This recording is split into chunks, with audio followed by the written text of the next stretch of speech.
battle for third ng inyong PSL All-Filipino Conference. Highlights ng first set, mababa ang energy ng Petron. Pinagsamantalahan ng RC Cola. Sumubok humabol ang Petron.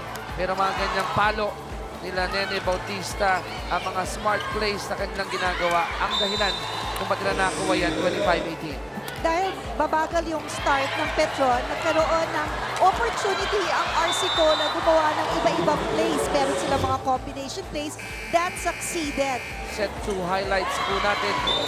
Napakagandang set 2. Kung mawala muli dyan ang RC Cola, naalog ang mga wisyo ng Petron Tractive Spikers na kini kay Coach George. Humabol, pero yung huling huddle ni Coach Kung Fu, natauhan naman ang Army Lady Troopers. Nanalo sila 25-23. Okay, nagkakamot na lang si Coach George paminsan-minsan kasi the errors of Petron were really unforced. Ang daming bagsak ng bola sa side ng court nila. Nandun yung coverage, wala namang gumagalaw.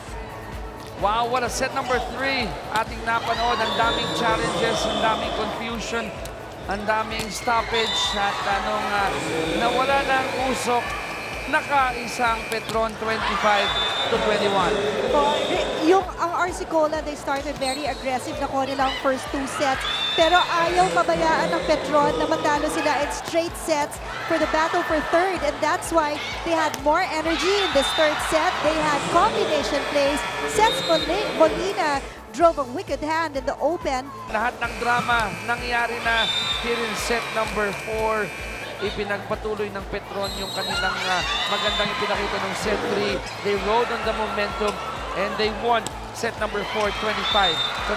Tama ka, lahat ng drama nangyari dun sa last set na yon. 14-11. Still anybody's game. Kumakapit ang Petron. Gonzalez setting up Gonzaga.